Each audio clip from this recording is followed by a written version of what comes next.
उत्तराखंड विधानसभा चुनाव को लेकर बीजेपी और कांग्रेस के बीच शहमात का खेल जारी है, लेकिन दोनों ही पार्टियां सीएम के चेहरे पर अपने अपने पत्ते नहीं खोल रही हैं। सूबे में 2 सीएम बदलने के बाद तीसरे सीएम के रूप में पुष्कर सिंह धामी को सत्ता की कमान सौंपने के बाद बीजेपी अपने इस युवा चेहरे को आगे कर चुनाव लड़ने की हिम्मत नहीं जुटा पा रही है।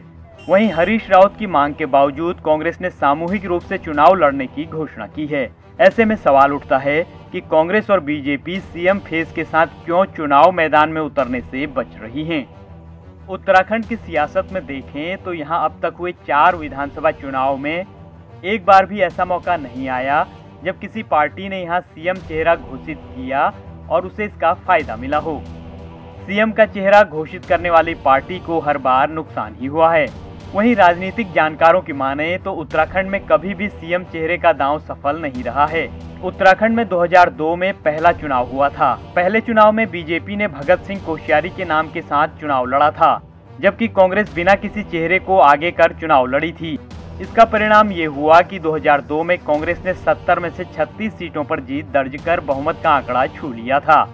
कांग्रेस ने मुख्यमंत्री पद के प्रबल दावेदार हरीश रावत को दरकिनार कर नारायण दत्त तिवारी को सत्ता की कमान सौंप दी थी। इसके बाद कांग्रेस 2007 के चुनाव में नारायण दत्त तिवारी का चेहरा आगे करके मैदान में उतरी, लेकिन पार्टी को हार का सामना करना पड़ा था और बीजेपी चुनाव जीत गई।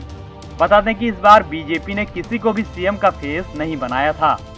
पूनिया जी की किताब में लिखा हुआ है कि जो संभावित मुख्यमंत्री होते हैं यहाँ उसके पहले ही अपनी पार्टी के लोग उसमें शुरू कर जाते हैं, तो एंटी इनकम्बेंसी होती, पब्लिक तो हराती ही है, लेकिन अपनी ही पार्टी के लोग भी हराते हैं। जो ट्रेंड रहा है सरकारों को गिराने का है, सरकारें किसने गिराई हैं?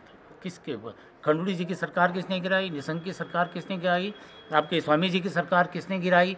बड़ी मुश्किल से तिवारी जी की सरकार गिराते गिरते 50 बार कहते थे मैं छोड़ रहा हूँ, बड़ी मुश्किल से उनको थामे रखा उनको। उसके बाद विजय बहुगुणा सरकार किसने गिराई? तो यहाँ की टेंडेंसी है, उत्तराखंड की राजनीति की ये टेंडेंसी है। वहीं 2012 में कांग्रेस ने कोई चेहरा आगे नहीं किया, जबकि बीजेपी ने खंडूरी है जरूरी कहकर उन्हें सीएम का फेस बनाया और उन्हें इसका परिणाम भुगतना पड़ा। बीजेपी को 2012 में हार का मुंह देखना पड़ा। खंडूरी कोटद्वार की सीट भी हार गए थे।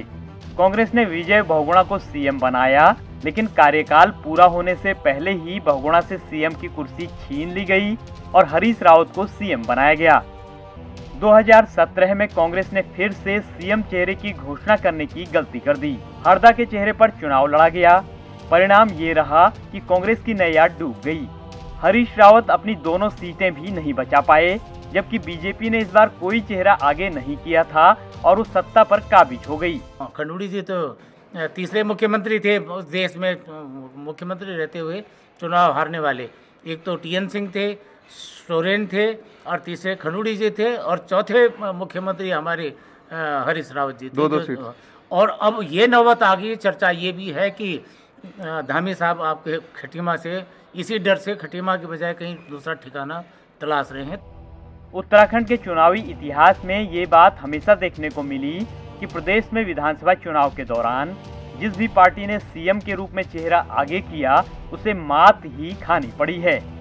हालांकि इस बार कांग्रेस और बीजेपी तो नहीं, लेकिन आपने सीएम के चेहरे के साथ चुनावी रण में उतरने का दांव चला है।